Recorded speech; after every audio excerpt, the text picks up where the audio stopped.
मध्य प्रदेश भाजपा अब अपने विधायकों को साहब वाली छवि से बाहर निकालने के लिए प्रशिक्षण वर्ग का आयोजन करने जा रही है। 14 और 15 फरवरी को यह प्रशिक्षण वर्ग पचमढ़ी में होगा। इस प्रशिक्षण वर्ग में भाजपा अपने विधायकों को जनता और कार्यकर्ताओं से सीधा जुड़ने के टिप्स देगी। इसके साथ ही नगरीय निकाय चुनाव और 2023 के विधानसभा चुनाव के लिए प्रशिक्षित करेगी।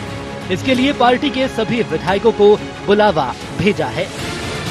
बीजेपी के प्रशिक्षण शिविर में नए और पुराने भाजपा के विधायकों को पार्टी की रीति नीति से रूबरू कराया जाएगा। यह प्रशिक्षण शिविर इस मायने में भी महत्वपूर्ण होगा कि इसमें कांग्रेस से दल बदलकर बीजेपी में शामिल हुए सिंधिया समर्थक विधायक शामिल होंगे। इसके अलावा 22 फरवरी से विधानसभा का सत्र शुरू होने वाला है और सत्र से पहले बीजेपी अपने विधायकों को साधने की कोशिश में लगी है ताकि विधानसभा सत्र के दौरान किसी तरह की चूक न हो। इंदौर में प्रदेश प्रभारी मुरलीधर राव की मौजूदगी में बीजेपी पदाधिकारियों की बैठक में निकाय चुनाव के साथ ही 2023 के विधानसभा चुनाव की तैयारियों को लेकर भी मंत्र दिया गया था। अब पचमढ़ी में पार्टी के बड़े नेताओं की मौजूदगी में विधायकों को पार्टी के आगामी कार्यक्रमों और उसमें भाजपा विधायकों की भूमिका को लेकर मंथन होगा। दरअसल क्या है, कांग्रेस में तो जो आते हैं वो प्रशिक्षित ही होते हैं, पेट से पैदा होते हैं वहां तो उत्तराधिकारी। और भारतीय जनता पार्टी अपने कार्यकर्ताओं के साथ में सदैव बैठती रहती है। हम हमेशा वर्तमान परिवेश में, परिदृश्य में, परिस्थितियों पर चिंतन करते हैं जनता की सेवा के लिए और प्रदेश के विकास के लिए। इसलिए कांग्रेस को क्यों जरूरत होगी, जरूरत तो हमें ही है। जहां बीजेपी अपने विधायकों को प्रशिक्षण देने की तैयारी कर रही है, वहीं कांग्रेस पार्टी में भी बूथ स्तर के कार्यकर्ताओं से लेकर विधायकों तक पार्टी के वरिष्ठ नेता संपर्क कर रहे हैं। सत्ता गंवाने के बाद कांग्रेस निकाय चुनाव में वापसी करके बीजेपी को 2023 में होने वाले विधानसभा चुनाव की चुनौती देगी। इस बात से ये जरूर बात समझ में आती है कि कहीं न कहीं पार्टी के नेताओं को ये तो लग रहा है कि भारतीय जनता पार्टी के जो विधायक हैं वो जमीन के ऊपर आम जनता के बीच में जा नहीं रहे हैं। वो केवल तबादला कराने में, तबादला उद्योग चलाने में अपनी महत्वपूर्ण भूमिका भोपाल में और मध्य प्रदेश के अलग अलग हिस्सों में अदा कर रहे हैं। इसके कारण हो सकता है कि उनको जो है ये बातें प्रशिक्षण देने की जरूरत पड़ रही हो। भाजपा की नजर मिशन 2023 पर टिकी हुई है। इस प्रशिक्षण वर्ग में सीएम के अलावा मंत्री और सभी 164 विधायक और प्रदेश भाजपा के 35 संगठन मंत्री भी शामिल रहेंगे। विधायकों को कार्यशैली की ट्रेनिंग दी जाएगी। अब देखना ये दिलचस्प होगा कि भाजपा विधायकों पर 2 दिन के प्रशिक्षण का क्या नतीजा सामने आएगा। Bureau report, IRD 24।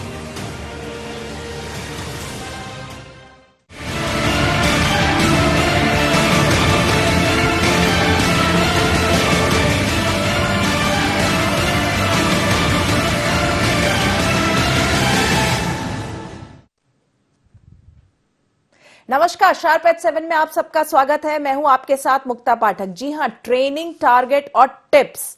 बीजेपी का मिशन बहुत क्लियर है कि उसको जो है लगातार अपने विधायकों को, जो उनके साथ जुड़े हुए हैं, उन लोगों को ट्रेनिंग देते रहना है, उनको जो है बताते रहना है पार्टी की रीति नीति के साथ। ये इस वक्त इसलिए भी जरूरी है क्योंकि सिंधिया और उनके साथ जो समर्थक विधायक आए और उनके साथ जितने जो समर्थक आए, कार्यकर्ता आए, सेकंड लाइन ऑफ लीडर्स आए और जो पुराने वरिष्ठ बीजेपी के लीडर्स हैं और ये जो नए लोग आए हैं, इंपोर्टेड जो लोग हैं, इनके बीच का भी कोऑर्डिनेशन, तालमेल बिठाना बहुत जरूरी है। और आगे की तैयारी है क्योंकि नगरीय निकाय चुनाव है जो कि एक सेमीफाइनल के रूप में ले रही है बीजेपी और कांग्रेस भी, और साथ में आगे जो है 2023 विधानसभा चुनाव है जो कि फाइनल है। तो ये सारी चीजें हैं, तो हम इसी विषय पर चर्चा करेंगे। हमारे साथ जुड़ गए हैं OPS भदौरिया जी, हमारे साथ हैं लाखन सिंह यादव जी और हमारे साथ हैं नितेन शर्मा जी। आप तीनों का शार्प एट 7 में बहुत बहुत स्वागत है। सबसे पहले भदौरिया जी आपके पास आऊंगी। आप कैसे देख रहे हैं ये 2 दिन का जो ट्रेनिंग कैंप पचमढ़ी में हो रहा है? अभी हाल में ही सीहोर में भी एक ट्रेनिंग कैंप हुआ था। तो अगर हम बीजेपी की बात करें तो बीजेपी में अगर इस तरह से हम बोले, अगर हम देखें तो ट्रेनिंग कैंप, या इसको अगर इस तरह से देखा जाए कि रिफ्रेशर कोर्स की तरह ये होता रहता है, आप कैसे देख रहे हैं, क्योंकि आप कांग्रेस से बीजेपी में आए हैं? जी, बहुत ही सार्थक और बहुत ही सराहनीय प्रयास है माननीय मुख्यमंत्री जी का। जी, और नवाचार करना मुख्यमंत्री जी के स्वभाव में है, पूरी तरह प्रदेश के विकास के लिए समर्पित हैं। और इस तरह के कार्यक्रम से खास बात यह है कि कार्यकर्ताओं को प्रशिक्षण भी मिलता है, पर सबसे महत्वपूर्ण ये है कि एक सामूहिक निर्णय, सामूहिक राय और सामूहिक विचार विमर्श तो मंथन के बाद जो चीजें निकल के आती हैं वो निश्चित रूप से प्रदेश के विकास में भी सहायक होंगी और संगठन को मजबूत करने के लिए भी सहायक होंगी। तो ये अपने आप में बहुत अनुपम उदाहरण है और मैं समझता हूं कि भारतीय जनता पार्टी की ये रीति नीति रही है कि सभी कार्यकर्ताओं को सामूहिक निर्णय में शामिल करना और विचार विमर्श और मंथन के बाद जो निर्णय आए उनको लागू करना, ये भारतीय जनता पार्टी की परंपरा रही है और निश्चित रूप से एक बहुत अच्छा कदम है, हम लोगों के लिए बहुत प्रभावी और उपयोगी सिद्ध होगा। जी भदौरिया जी, ये बताएं, कांग्रेस में अगर हम देखें तो इस तरह के ट्रेनिंग कैंप्स नहीं होते हैं, बीजेपी में ये लगातार होता है। आप कह रहे हैं इससे जो है एक तरह का डायलॉग होता है सत्ता संगठन के बीच में और एक कलेक्टिव लीडरशिप की बात आती, जो आप कह रहे हैं। तो क्या ये इन दिनों बीजेपी में इसलिए भी बहुत महत्वपूर्ण है क्योंकि जिस तरह से आप सारे लोग सब जो आए हैं, तो आपके और पुराने बीजेपी के जो लीडर्स हैं उन सब के बीच में एक तालमेल बैठ पाए? वक्त हुआ है हमको भारतीय जनता पार्टी में शामिल हुए जी, और सारे लोग घुल मिल गए हैं, रीति रिवाज और परंपरा को भी पूरी तरह से आत्मसात कर लिया है जी, और पार्टी से भी हमको भरपूर सहयोग मिल रहा है। पर जिस तरह से कांग्रेस की जो परंपरा थी, वहाँ निर्णय ऊपर से थोपे जाते थे, कभी विधायकों से राय नहीं ली जाती थी, कभी विधायक तो छोड़िए मंत्रियों तक से राय नहीं ली जाती थी।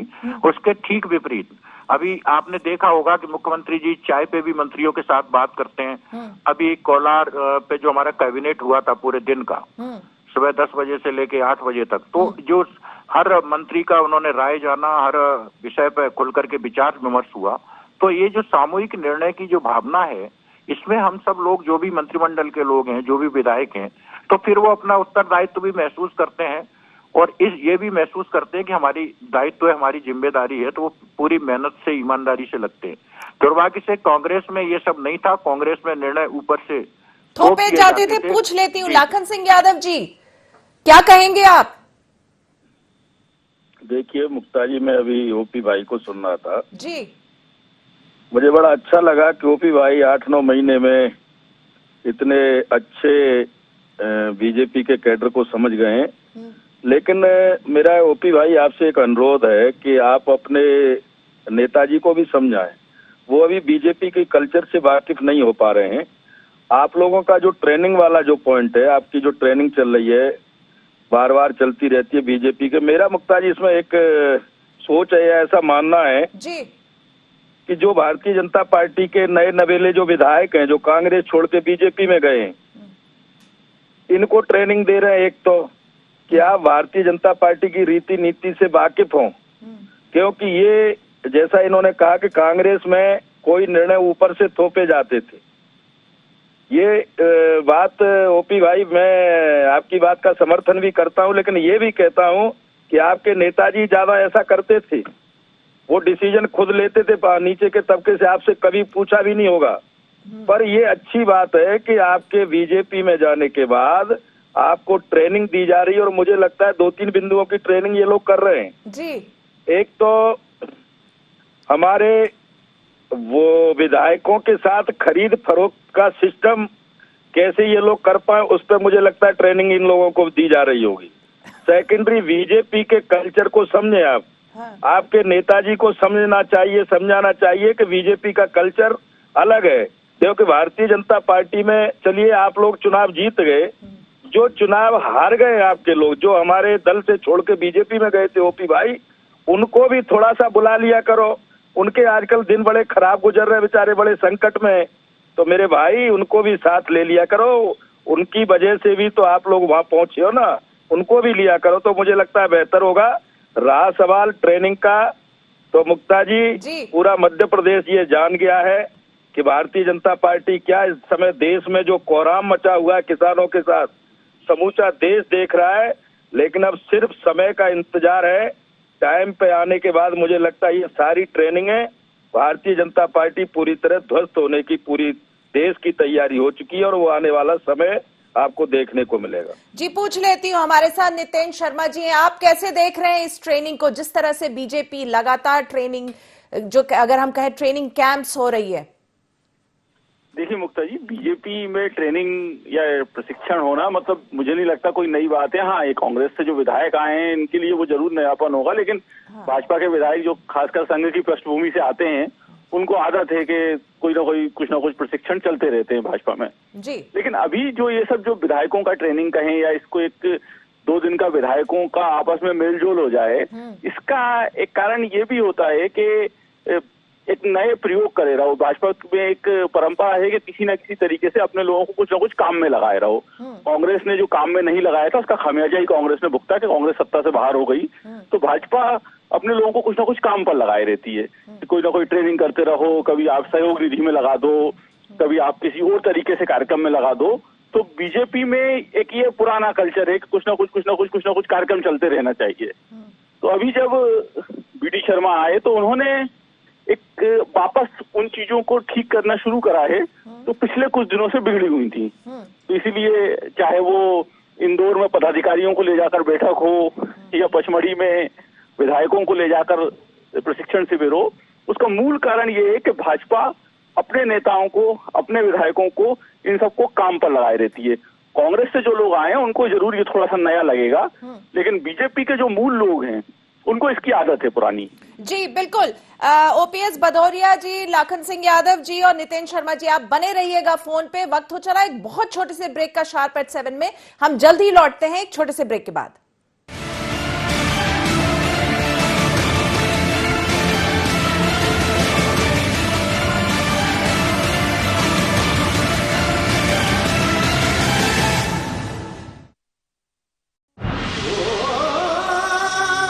कोई खास है, कोई बात है, कमला पसंद। जीते दुनिया हर बाजी जीते, हर अदा में शाही अंदाज है। कमला पसंद पान मसाला, शाही स्वाद, शाही अंदाज, स्वाद में हमेशा 2 कदम आगे।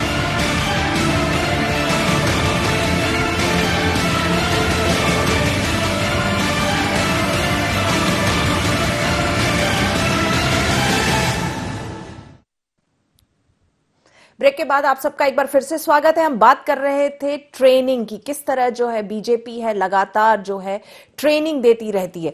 तो भदौरिया जी आपके पास आऊंगी। जिस तरह से अभी नितेन जी ने कहा कि ठीक है बीजेपी में ये बहुत आम सी बात है, आए दिन जो है वो ट्रेनिंग करते रहते हैं और लगातार जो है वो अपने विधायकों को, कार्यकर्ताओं को किसी ना किसी कार्य में बना के रखते हैं ताकि वो काम में बिजी रहें और कांग्रेस की तरह जो है उनको खाली नहीं छोड़ा जाता है। तो आप क्या कहेंगे? मुक्ता जी, मैं सबसे पहले तो माननीय लाखन सिंह जी की बात का जवाब देना चाहता हूं। जी बिल्कुल।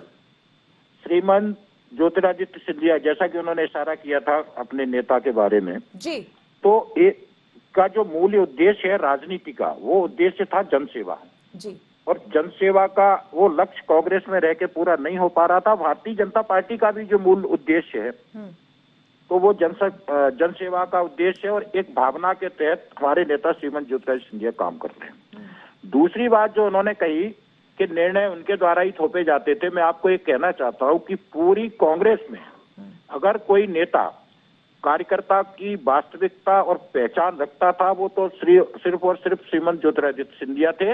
एक वार्ड स्तर के कार्यकर्ता से लेके एक प्रदेश स्तर के कार्यकर्ता की योग्यता, क्षमता समझना और उसकी क्षमता के अनुकूल उसको स्थापित करना, ये उनकी विशेषता थी। और यही कारण है कि कांग्रेस उनको नहीं पचा पाई और उनकी लोकप्रियता उनके रास्ते में शायद कांटा बन गई। भारतीय जनता पार्टी में जो ट्रेनिंग का सिस्टम है, निश्चित रूप से कार्यकर्ता को एक लक्ष्य को लेके काम देना एक बड़ा उद्देश्य है और कार्यकर्ता पार्टी के काम को पुण्य का काम समझता है और मिशन के रूप में काम करता है। ये भारतीय जनता पार्टी की खूबी है। तो इस तरह से के ट्रेनिंग कैंप्स और भी कई आयोजन कार्यकर्ता का मनोबल भी बढ़ाते हैं और पार्टी के प्रति उनके समर्पण की भावना को भी कई गुना ज्यादा बढ़ाते हैं। तो ये एक अच्छी परंपरा है और स्वागत के काबिल है। कांग्रेस के लोग को क्यों तकलीफ हो रही है इस तरह के कार्यक्रमों से? ये कार्यक्रम निश्चित रूप से बहुत अच्छे हैं। आपने भी अभी अटेंड किया था, जिस तरह से एक ट्रेनिंग कैंप था सीहोर में, फिर उसके बाद जिस तरह से लगातार आप लोगों की मीटिंग्स होती, अभी कोलार में भी हुई थी, तो आपने क्या फायदा उसमें, आपको क्या उसमें नयापन दिखा, क्या फायदा आपको रहा? क्योंकि आप कांग्रेस के कल्चर से भी वाकिफ है और अब आप बीजेपी में हैं। बहुत सराहनीय है। मैंने आपको पूर्व में भी कहा था कि 12-12 घंटे का जो मैराथन मीटिंग था, तो हर मंत्री के विचार और उद्गार उभर के सामने आए। कई महत्वपूर्ण तथ्य सामने आए जिसको हम आगे चल के आत्मनिर्भर मध्य प्रदेश की जो हमारी परिकल्पना है, मध्य प्रदेश के विकास की कल्पना है, प्रदेश के आर्थिक रेवेन्यू को बढ़ाना है, निर्धन लोगों की मदद करना है, सामाजिक सुरक्षा की योजना, इनसे संबंधित इतने महत्वपूर्ण विचार आए और पहली बार ये महसूस हुआ कि मंत्रिमंडल का जो अपना उत्तरदायित्व है, तो उसके साथ साथ एक जिम्मेदारी भी है जिसको हम सामूहिक जिम्मेदारी कहते हैं। हाँ। और फिर उस काम को पूरा करने में हम सब लोगों की जिम्मेदारी भी बढ़ जाती है और हमारा एक उत्साह भी बढ़ जाता है। जी, आपने कहा कि उत्साह भी बढ़ता है, कलेक्टिव लीडरशिप, तो क्या ये चीज कांग्रेस में कमी नहीं थी? आप लोग कभी इस तरह से बात नहीं कर पाते थे अपने लीडर से? क्योंकि उस समय जो लीडर थे वो कमलनाथ थे। कमलनाथ जी के पास हम लोगों के लिए समय ही कहाँ होता था। 1 मिनट का, आधा मिनट का समय बड़ी मुश्किल से विधायकों के लिए मिलता था। हम लोगों को केवल ऊपर से आदेश दिया जाता था, हमारी बात की कोई सुनवाई नहीं होती थी, ना कोई महत्व था। ऐसा लगता था कि हम लोगों की कोई योग्यता क्षमता नहीं है, सिर्फ जो ऊपर से आदेश आ जाए वो सिरोधार्य और उसका पालन करना है। इसीलिए आज कांग्रेस इस हालत में पहुंच गई है कि कांग्रेस के पास कार्यकर्ता नहीं बचे हैं। साधु संत दंड कमंडल लेके कांग्रेस का काम कर रहे हैं, इससे बड़ा दुर्भाग्य क्या होगा कांग्रेस का? तो कांग्रेस का तो भगवान ही मालिक है। ईश्वर की दया से भारतीय जनता पार्टी में हम लोग अच्छी स्थिति में, और भगवान चाहेगा तो आगे भी। जी बिल्कुल, पूछ लेती हूँ लाखन सिंह यादव जी, क्या कहेंगे आप? मुक्ता जी, पहले तो ओपी भाई की मैं जो उन्होंने बात रखी उसका मैं जवाब दे दूं। उन्होंने कहा कि ज्योतिरादित्य सिंधिया जी जनसेवक थे। ये मुझे लगता है कांग्रेस में रहे तब तक शायद जनसेवक रहे, बीजेपी में जाने के बाद इन्होंने जनसेवा शायद छोड़ दी है। ओपी भाई, आपको याद होगा जब कांग्रेस में थे तो यही ज्योतिरादित्य सिंधिया जी बार बार चिल्लाते थे, किसानों की बात करते थे, याद है कि नहीं ओपी भाई? किसानों की बात, शिक्षकों की बात है, तमाम सारे ऐसे मुद्दे उठाते थे बड़ी प्रमुखता से, और जब उठाते थे और ये भी कह देते अगर इनकी बात को नहीं सुना गया तो मैं सड़कों पे उतर जाऊंगा। वो मैं ओपी भाई, सड़कों पे उतरना वो उन शिक्षकों और किसानों के लिए नहीं उतर रहे थे, वो खुद के लिए उतर गए थे, क्योंकि गुना की जनता ने उनको घर बिठाल रखा था। सेकेंडरी में आज आपसे ये कह रहा हूँ कि केंद्र में सरकार ओपी भाई आपकी है, स्टेट में सरकार आपकी है, किसान जितना बेहाल है सब आपकी नजर में। ज्योतिरादित्य सिंधिया जी ने कभी भी जब से आपके बीजेपी में गए एक बार भी ना किसानों की बात की, जिस मुद्दे को लेके वे कांग्रेस में रोज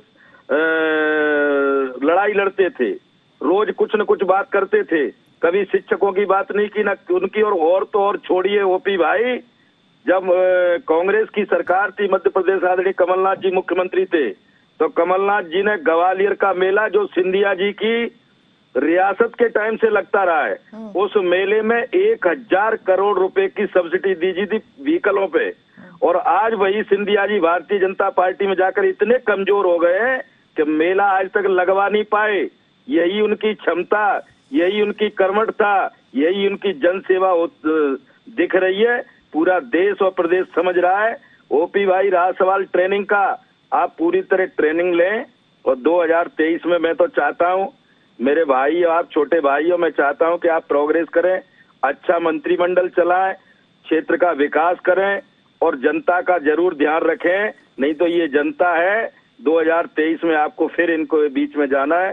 मैं अपनी तरफ से आपको बहुत बहुत धन्यवाद पूछ लेती हूँ भदौरिया जी, आप क्या रिस्पॉन्स देंगे? जी मैं कहना चाहता हूँ, लाखन सिंह भाई साहब मेरे बड़े भाई हैं और इनका आशीर्वाद मुझे सदैव फलता है। अभी चुनाव से पहले भी मेरी बहस हो रही थी, तब भी इनका आशीर्वाद मेरे लिए काम कर गया जी। 2 बातें कहना चाहता हूँ, माननीय मंत्री भी रहे हैं। कोरोना जैसे संकट के काल के बाद किसी न किसी रूप में मध्य प्रदेश के मुख्यमंत्री माननीय शिवराज सिंह जी ने 85,000 करोड़ रुपए किसान के खाते में गए हैं, जिसमें 35,000 करोड़ रुपए की खाद्यान्न की खरीदी भी शामिल है, किसान के उपज की खरीदी भी शामिल है। 6,000 रुपए माननीय प्रधानमंत्री जी ने सम्मान निधि के दिए, तो 4,000 रुपए प्रदेश सरकार ने उस सम्मान निधि में मिलाए। रेडी वाले, ठेले वाले, और जब कोरोना संकट के दौरान जब पूरे प्रदेश में जो रोज कमाने खाने वाले लोग थे, जो संकट में थे, तो उनकी आर्थिक मदद में भी प्रदेश सरकार कभी पीछे नहीं हटी। अभी 3 लाख लोग मजदूर कोरोना संकट के दौरान बाहर से आए, अन्य प्रदेशों से आए, उनकी पूरी मदद प्रदेश की सरकार ने की। तो कहने का आशय ये है कि किसान का ख्याल, और इन्होंने क्या किया, ये किसानों की प्रीमियम खा गए, किसानों को फर्जी सर्टिफिकेट जारी कर दिए ऋण माफी के, किसानों का जो कोऑपरेटिव बैंक में उनका शेयर का जो पैसा था वो भी पैसा खा लिया, और इसके बाद किसानों की बात करना इनका हक और अधिकार नहीं है, कांग्रेस का कोई अधिकार नहीं है। और ये जो आंदोलन चल रहा है, ये किसानों का आंदोलन नहीं है, इसके पीछे कांग्रेस का षड्यंत्र है इस सरकार को गिराने के लिए। ये जो कांग्रेस कृषि का संबंधित जो किसानों के लिए बिल लाई है, ये बिल पूरी तरह से ये ठीक किसानों के विकास का रास्ता खोलेगा। एक ओपन पॉलिसी है जो किसानों को बहुत लाभ देने वाली है। पर दुर्भाग्य की बात है कि कांग्रेस सिर्फ सत्ता की राजनीति करती है, षड्यंत्र की राजनीति करती है और किसानों को गुमराह करने की राजनीति करती है। तो इनके पास कोई मुद्दा नहीं है। भारतीय जनता पार्टी पूरी तरह से किसानों के हित के लिए प्रतिबद्ध है। माननीय मुख्यमंत्री, माननीय प्रधानमंत्री जी ने, माननीय कृषि मंत्री जी ने इस बात का पूरा आश्वासन दिलाया है कि मिनिमम सपोर्ट प्राइस है उस पर पार्टी पूरी तरह से लागू रहेगी। और माननीय प्रधानमंत्री जी का ये सपना है कि जो किसान का जो लागत है उसका कम से कम 4 गुना उनको मिलना चाहिए। माननीय हमारे सिंधिया जी के बारे में इनकी टिप्पणी का मैं कोई अर्थ नहीं समझता हूं। जब हमारी पार्टी, हमारी सरकार जब किसानों के लिए इतना कुछ कर रही है तो निश्चित रूप से सिंधिया जी का समर्थन उनके साथ है। रहा सवाल जब कांग्रेस की सरकार थी तो पिछले 1-1.5 साल में जो ग्वालियर चंबल संभाग की उपेक्षा हुई वो किसी से छुपी नहीं है। माननीय सिंधिया जी के पहल पर शिवराज सिंह जी ने पूरा आश्वासन दिया है और ग्वालियर चंबल क्षेत्र के विकास के नए आयाम भी शुरू हो रहे हैं। और सबसे बड़ा जो उदाहरण, ये भाई साहब का मैं बड़ा सम्मान करता हूं, मैं कहना नहीं चाहता, जो ग्वालियर चंबल प्रोग्रेस वे था 8,000 करोड़ रुपए का, वो इसी कांग्रेस की सरकार ने ठंडे बस्ते में डाल दिया था। उसको माननीय शिवराज सिंह जी ने फिर से सिंधिया जी के पहल पर शुरू किया है। 111 वर्ग किलोमीटर क्षेत्र जो इनके क्षेत्र से जुड़ा हुआ है। इसलिए मैं माननीय लाखन सिंह जी को ये बताना चाहता हूँ, जो सोन चिरैया अभ्यारण्य की वजह से ग्वालियर के विकास को बहुत प्रभावित कर रहा था, उस क्षेत्र में हम डेवलपमेंट नहीं कर पा रहे थे, उधर उद्योग और अन्य संस्थान स्थापित नहीं कर पा रहे थे, उसको भी उन्होंने मुक्त कराया है। ग्वालियर के विकास के लिए स्मार्ट सिटी योजना के तहत जो काम चल रहे हैं उसकी सिंधिया जी ने फिर से पूरी समीक्षा की है। अभी 2 दिन रह के उन्होंने ग्वालियर का पूरा दौरा किया है, पैदल भी घूमे हैं। तो क्षेत्र का विकास, किसानों को आर्थिक रूप से संपन्न करने, चलिए पूछ लेती हूँ नितेन शर्मा जी, हम इस टॉपिक पे लौटते हैं। ट्रेनिंग की, जो ट्रेनिंग की बात हो रही, क्या लग रहा है? ठीक है, आपने कहा बीजेपी में ये होता रहता है, बीजेपी के जो कार्यकर्ता उनको तो आदत है, जो नए लोग आए हैं क्या वो जो है इन ट्रेनिंग से उनको कितना फायदा होगा? देखिए, आप फायदा दिख रहा है। आप ओपीएस भदौरिया जी की बात सुनिए, देखिए आप ट्रेनिंग का असर देख के ऐसा लग रहा है कि ये 1 साल पहले आए थे भाजपा में। अब देखिए उनकी बातचीत देखिए, आप ऐसा लग रहा है कि वो पिछले सालों से भाजपा में हैं और कई सालों से वो भाजपा के ही वो है, कार्यकर्ता है। ये जो है ये भाजपा के प्रशिक्षण का असर है कि वो चंद दिनों में जो है वो इतना व्यक्ति को रिफाइन कर देती है कि आज आप उनकी भाषा सुन के कोई कह ही नहीं सकता कि ये कभी कांग्रेस में रहे भी हैं। तो ये जो प्रशिक्षण है बीजेपी, यही इसीलिए इन लोगों को और प्रशिक्षण देगी तो थोड़े दिन में जो बीजेपी के नेता हैं, ओरिजिनल जो बीजेपी वाले हैं, वो पीछे हो जाएंगे और ये लोग जब बात करेंगे तो आपको लगेगा कि ये भाजपा का पक्ष रख रहे हैं। तो इसलिए इन सब प्रशिक्षण का बीजेपी जो है उसको ये मानना पड़ेगा कि उसका लाभ होता है, क्योंकि वो अपनी बात को कैसे दृढ़ता के साथ, दमदारी के साथ रखना है, हाँ। अपने पक्ष को कैसे रखना है, ये लोगों को उसकी ही ट्रेनिंग होती है। और उसका असर आप भी आज मानेंगे कि दिखाई देने लगा है। जो पिछले जो प्रशिक्षण हुए होंगे, हाँ। उसका असर आज दिखाई दे रहा है। असर दिखाई दे रहा है, बिल्कुल। ओपीएस भदौरिया जी, लाखन सिंह यादव जी और नितेश शर्मा जी, आप तीनों का बहुत बहुत धन्यवाद। आपने शार्प एट 7 के इस डिस्कशन में हिस्सा लिया। तो हम बात कर रहे थे कि किस तरह से बीजेपी जो है उसका ट्रेनिंग कैंप वो ऑर्गेनाइज करती है, जिसका कि बहुत ही फोकस टारगेट होता है। और वो टारगेट होता है कि किस तरह से कोऑर्डिनेशन बैठे, किस तरह से डायलॉग हो कार्यकर्ताओं के बीच में और लीडर्स के बीच में, किस तरह से जो विधायक हैं, मंत्री हैं, वो किस तरह से लोगों के प्रॉब्लम से डील करें। क्योंकि आगे जो है नगरीय निकाय चुनाव है, उसके बाद जो है 2023 का विधानसभा चुनाव है। और ये सब के बीच में जिस तरह से सिंधिया, उनके समर्थक और उनके सेकेंड लाइन ऑफ लीडर्स जो आए हैं बीजेपी में, उनके और पुराने जो बीजेपी के जो पुराने कार्यकर्ता हैं, उनके बीच में भी कोऑर्डिनेशन बना रहे। तो शार्प एट 7 में फिलहाल इतना ही। आप बने रहिए IND 24 के साथ। नमस्कार।